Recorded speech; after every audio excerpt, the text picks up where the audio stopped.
Bonsoir à tous et bienvenue dans Genève à chaud. Si vous aimez le cinéma, un cinéma venu d'ailleurs, venu du Sud et de l'Orient, venu des rives de la Méditerranée, Maroc, Algérie, Tunisie, Égypte, venu du Proche-Orient, Liban, Israël ou du Moyen-Orient, l'Iran, et puis plein d'autres pays. Alors ne manquez en aucun cas le FIFOG, 10e édition, Festival international du film oriental de Genève. Ça commence vendredi pour quelques jours. C'est décentralisé un peu partout, pas seulement à Genève. Et voilà, c'est un cinéma venu de ces pays.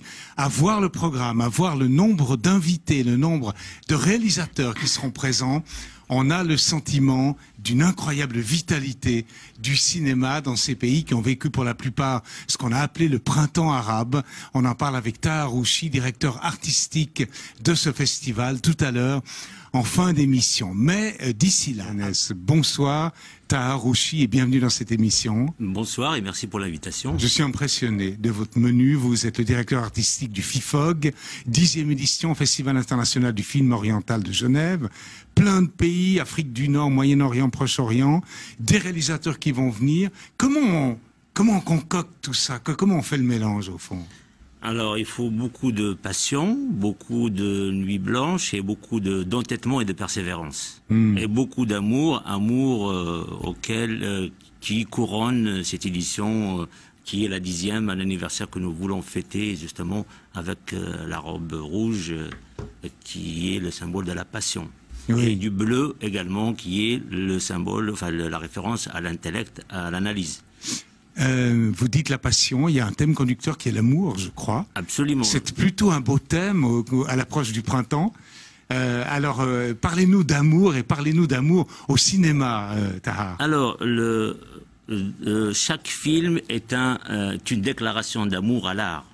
Et il faut rappeler que ce sont des gens qui produisent dans des conditions qui ne sont pas faciles. Ils mettent parfois des années, je dirais 5-6 ans à faire un film. Et pour nous, c'est une belle déclaration d'amour à l'art en général, un art qui est malmené sur le terrain. Aujourd'hui, ce que je qualifie ces gens qui se battent sur le terrain de familles qui avancent et ceux qui, justement, essayent de les freiner font partie des familles, de la famille qui recule. Ainsi, j'ai paraphrasé Tahar Djaoud, journaliste et écrivain algérien qui a été assassiné par des islamistes en Algérie durant la décennie noire. Oui, la décennie des années 90 qui était terrible, entre le FIS et puis le FLN, enfin c'était vraiment des milliers, des dizaines de milliers de morts dans toute l'Algérie.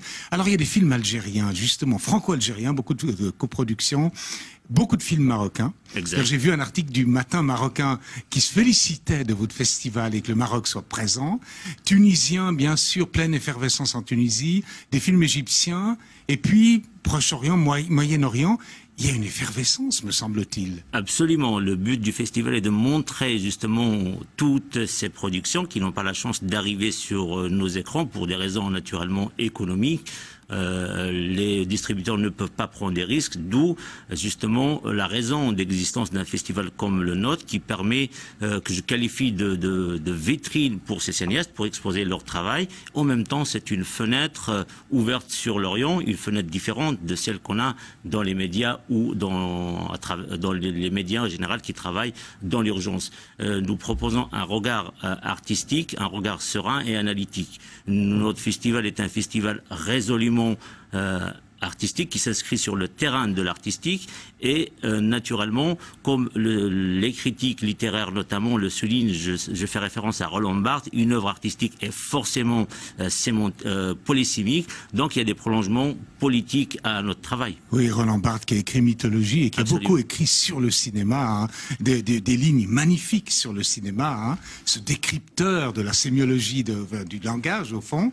Alors maintenant, j'ai envie de dire, de tous ces films qu'on va voir, il y en a une centaine. Absolument. Alors il y a des documentaires, puis il y a des films de fiction, il y a des courts, des longs métrages, il y a un peu tout.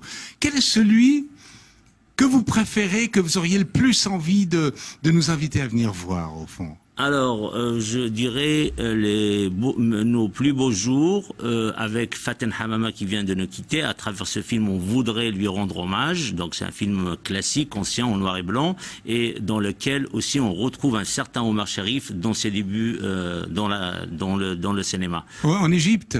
En Égypte. Oui, c'est ça, oui. Et ça permet aussi de voir à quel point ces sociétés étaient avancées à un certain moment. Et c'est un paradoxe qu'aujourd'hui, il y a un recul.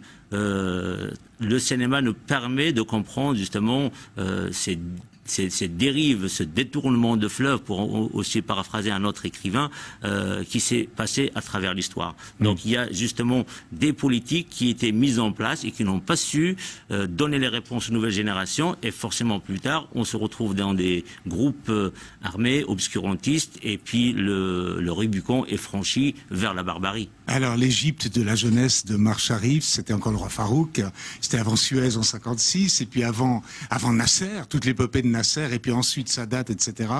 Ce pays, aujourd'hui, l'Égypte du maréchal Al-Sisi, l'Égypte qui a chassé Morsi, où est-ce qu'il en est, ce pays, aujourd'hui, artistiquement, mais aussi socialement? Alors, il y a ce qu'on appelle les printemps arabes, a créé une situation délicate pour les cinéastes en général. D'abord, les anciens qui ont développé de la résistance, des réflexes par rapport à une situation, se sont retrouvés, pour moi, selon mon analyse, un peu perdus. Donc, on assiste à des cinéastes qui signent un film par-ci, par-là, qui n'offrent, aussi beau soit-il, n'offre pas de perspective d'avenir. Je cite Lakhdar Hamine qui vient de faire un dernier film. Mohamed Khan qui sera présent, ça reste des films sympathiques, mais sans vraiment perspective d'avenir. A contrario, on peut retrouver des cinéastes comme Najib Belkadi de Tunisie ou Conflit, qui sont des films qui portent un regard, qui portent artistique naturellement, avec des prolongements sociologiques, analytiques, et qui permettent de comprendre et d'offrir quelque chose, une perspective d'avenir. Alors, dernière question, on a vu défiler la bande-annonce pendant que vous parliez. Tahar, ma toute dernière question, depuis ce qu'on a appelé le printemps arabe, ça fait 4 ans, début 2011, hein. Est-ce que quelque chose dans la création artistique, disons en Afrique du Nord, s'est débloqué? Oui, il y a le verrou qui a sauté. Donc les cinéastes, les artistes en général se retrouvent avec une liberté à gérer. Il n'est pas évident de la gérer bien, la liberté est tyrannique. Et en même temps, il n'y a plus d'argent parce que les États qui soutiennent, comme le Maroc, l'Algérie, qui donnent encore de l'argent, il y a une contrepartie à payer. Donc la liberté se retrouve réduite. A contrario, en Tunisie, les cinéastes sont beaucoup plus libres, voire le cas du Liban également, mais l'argent manque. Donc on se retrouve dans deux situations similaires mais différentes. Amanda Gavilanes, ça vous donne un peu envie d'aller mettre votre nez dans ce festival du film oriental? Tout à fait, ça a l'air particulièrement passionnant. Je pense que si mon agenda me le permet, il me le permettra, j'irai volontiers voir certains de vos films. Alors j'ai juste donné une ou deux indications pratiques. Ça commence vendredi, c'est du 20 au 29, donc une dizaine de jours, principalement au Grutli, mais pas seulement. Exact. Versoix, Lausanne, Genève, France voisine, etc., Gex. Enfin, une toile d'araignée. Il faut faire FIFOG, c'est très facile sur Internet, vous avez tout de suite le programme. On peut le télécharger, une centaine de films.